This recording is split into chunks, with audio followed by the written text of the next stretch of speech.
I stole your wealthy husband. The first call from my younger sister, Lois, came just before our mother's funeral. She hadn't replied to any of my messages for weeks. I just got back from Hawaii with Keith.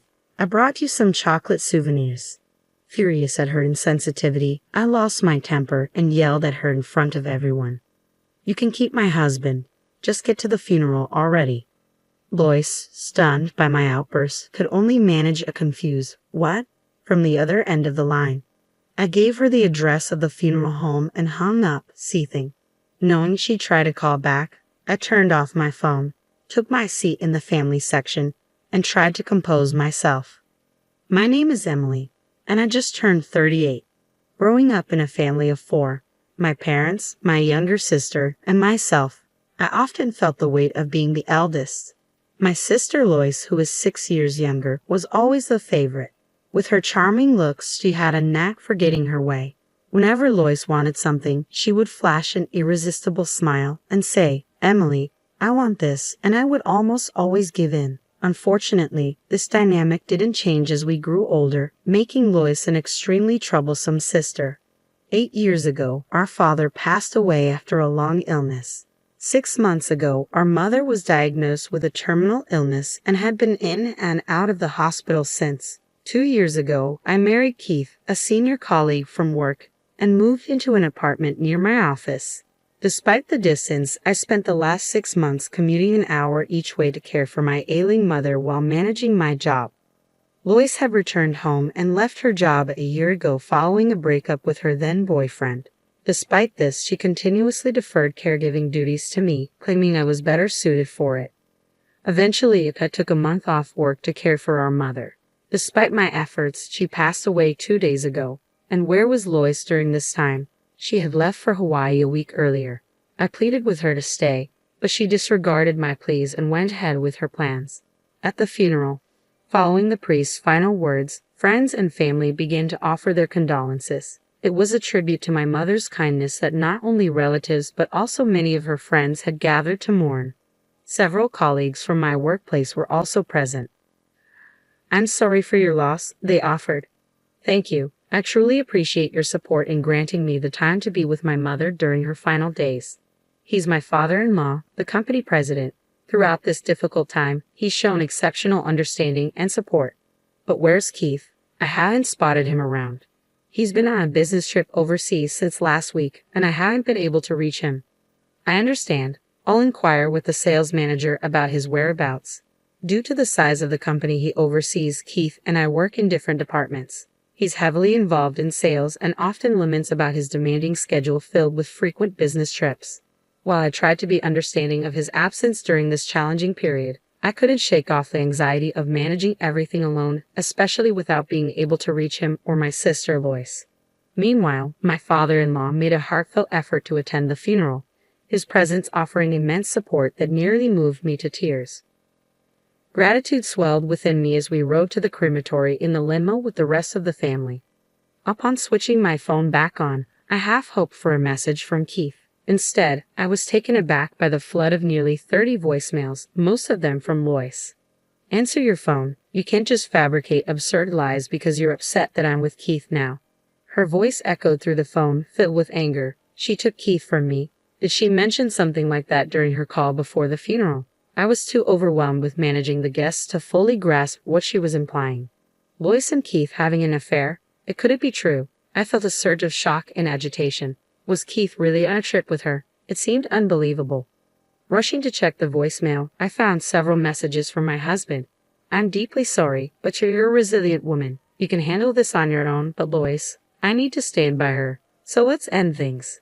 As I listened to his message, it felt like a scene ripped from a melodramatic script. I wish I hadn't heard that. I muttered to myself. Why did I have to discover that my husband and sister were having an affair and enjoying themselves in Hawaii during our mother's funeral? You need to hurry if you want to bid your final farewell to Mom. We're en route to the crematory. Reluctantly, I dialed my sister's number and relayed the news. "That's not funny. Stop lying. You're just bitter because I took Keith from you." "But it's the truth. I get it. Losing your husband must be tough." "Yeah, he's set to be the next company president and loaded. I empathize with your pain, Emily, but there's a difference between white lies and deceit, you know. You're grown up. You should understand that. I never expected to hear that from you. It was a shock to find out about you and Keith's affair. I could almost hear the satisfaction in Lois's voice. She always enjoyed pulling pranks on me since we were kids, reveling in my gullibility. I let out a frustrated sigh. Regardless, now's not the time for this. If you want to bid Mom farewell, come now. I'm tired of this charade, so why do you need to check with his father? On the other end of the line, their voices overlapped in what seemed like a heated exchange. They probably weren't prepared for me to bring up his father. Eventually, my husband, who appeared to be standing beside Lois, took the phone. Emily, is what Lois said true? If you doubt it, then do as you wish. I'm ending this call. After a while, we pulled up at the crematory. This was my final chance to bid farewell to Mom, but my thoughts were in disarray from the whirlwind of the past few days and the sorrow of losing her. Unsure of what to do next, tears streamed down my cheeks uncontrollably. Witnessing my distress, a relative offered a comforting pat on the back, saying, "Your care for Mom until her last moments surely brings her gratitude, Emily." I stood before my mother's casket, bidding my final farewell. "Mom, thank you for everything. I'll miss you dearly." As her casket began its journey for cremation, a sudden commotion erupted. "Wait, where's Mom?" My sister and husband burst into the room, their voices filled with panic. Lois attempted to reach for the departing casket, but the doors closed abruptly, sealing her off. "No, I haven't said goodbye yet. Please stop." Amidst Lois's anguished cries, Keith stood behind her, visibly stunned. "We should proceed. This is unsettling for everyone." "Why didn't you inform me, Emily? I missed the chance to see Mom at the end." "It's on you." "On me?" "Absolutely. If it was this dire, you should have given me a heads up. But you kept quiet." I've lost count of how many times I briefed Lois about Mom's health. Every time she'd dismiss it, saying, "I'm clueless about this stuff." "You handle it, Emily." "Exactly. This mess is because you never stressed how serious Mom's condition was. It's your fault." Even Keith joined in, pointing fingers at me. I glared at them, seething. "And what exactly were you both doing during all this time?" My voice rose. Startled, they fell silent at last. "If you won't say it, I will. You two were off enjoying a romantic getaway in Hawaii, weren't you?" The murmurs among the relatives grew louder as they watched in disbelief. Whenever they inquired about Lois or Keith, I'd come up with excuses to shield them from judgment. "Mom, forgive me. I wish to bid you farewell in peace." Mentally apologizing to her, I braced myself to address the truth. "When did this affair even begin? You knew I was on leave, looking after Mom, right? It was a difficult time for me. I reached out for help countless times, but all you two did was have a good time together. Isn't that right?" "Enough. It's your fault, Emily. You didn't keep Keith close enough." "What's that supposed to mean?" "You need to prioritize your husband more. He complained about being bored at home because all you talk about is work and caregiving." Poor Keith. "Oh, so that's what he said," I retorted, shooting a glare at Keith. He quickly averted his eyes, avoiding mine. "Emily, you snagged a wealthy future company president, but you got complacent. That's why he was swayed by me. You always do this, Emily." In truth, every time I had a boyfriend in high school or university, Lois managed to steal them away from me. The only exception was Keith, as Lois was already in a relationship at the time. What a shame. From now on, I'll be with Keith and become the wife of the future president. So end things with him. Fine, take Keith. I'll file for divorce. At that point, I was beyond caring.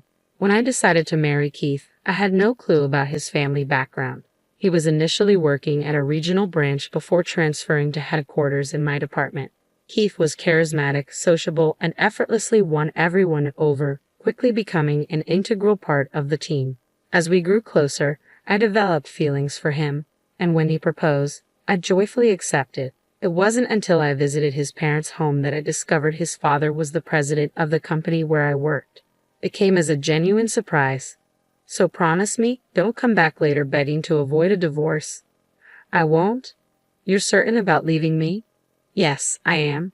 "If you leave, no man will marry a workaholic like you. You understand that, don't you?" I'll live my life on my own terms.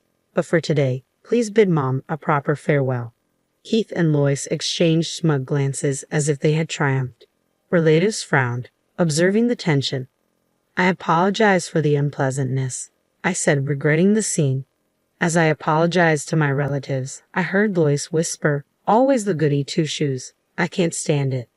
I've tolerated so much because she's my younger sister, but I'll no longer see her that way. I'm divorcing Keith, and I'm alone in this world now. All I have to do is brace myself for that reality." I clenched my jaw tightly.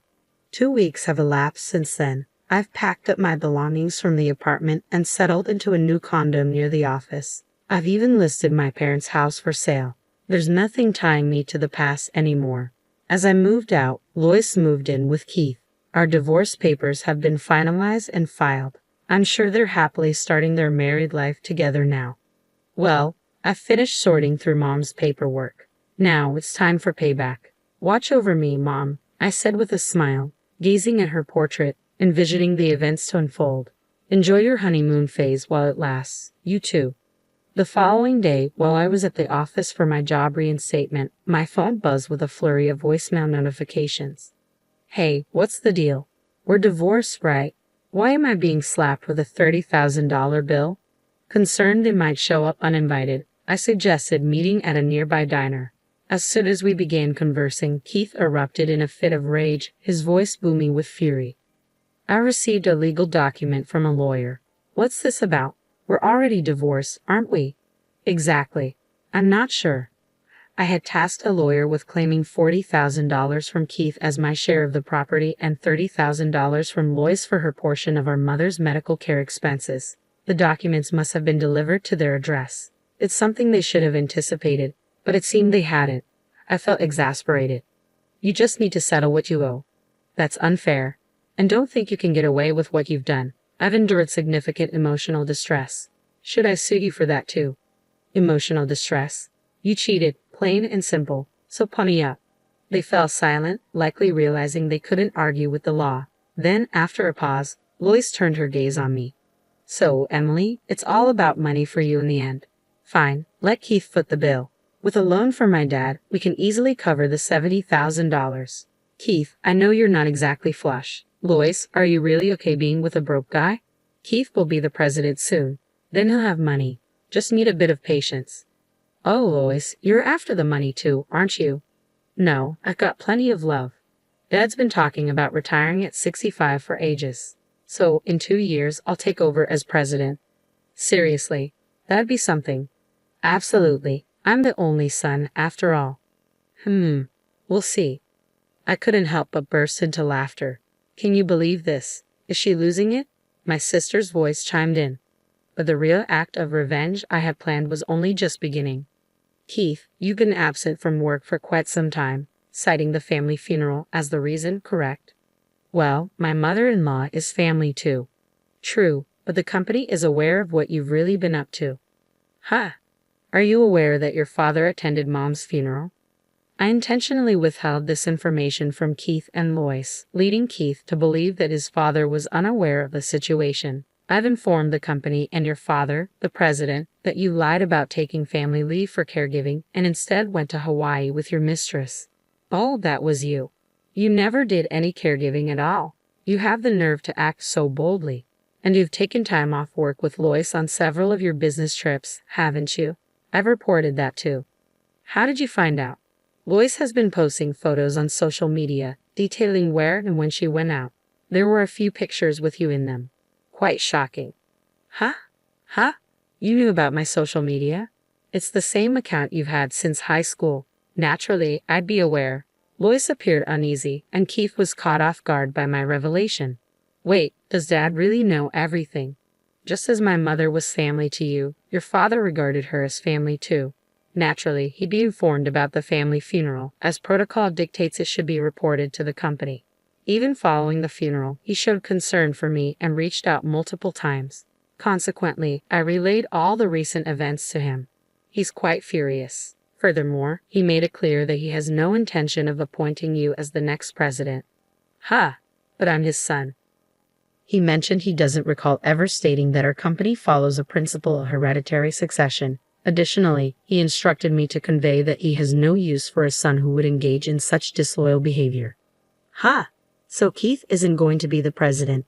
As I watched their faces grow pale, I decided to push them further.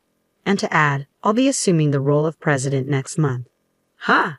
I just received the official notification from the president and my superiors at the company. It's official. I've been appointed as the new president. That's impossible. They wouldn't appoint you as president. If you doubt me, why don't you call your father right now and confirm? Keith hurriedly dialed his father while Lois, his new wife, looked on nervously. So, Emily's going to be the president? That's true. So, I won't be the president's wife. If I knew that, I wouldn't have taken you from Emily. But you said you loved me. That was with your money included. What did you say? I couldn't bear the couple starting their argument in front of me, so I stood up. If you want to fight, do it somewhere else. Oh, and I'll be expecting the payment. Thanks. Wait, please don't leave me. Please support me, sis. I evaded their desperate attempts to grab hold of me and swiftly departed. Following that, the couple proceeded with their divorce. My ex-husband, Keith, was demoted by his father and eventually resigned from his position. Now, he works multiple part-time jobs every day to settle his debts to me. As for Lois, rumors have it she's working in a bar at night. Initially, she seemed to be managing, but she fell victim to a deceitful man and found herself in dire circumstances. Meanwhile, I've ascended to the position of president. Admittedly, it's for a small company operating as a subsidiary within the main company building, specializing in the caregiving industry, a venture established based on the proposal I drafted during my caregiving leave. Nonetheless, the caregiving sector is projected to expand in the future, and I'm determined to excel. I'll give it my all moving forward.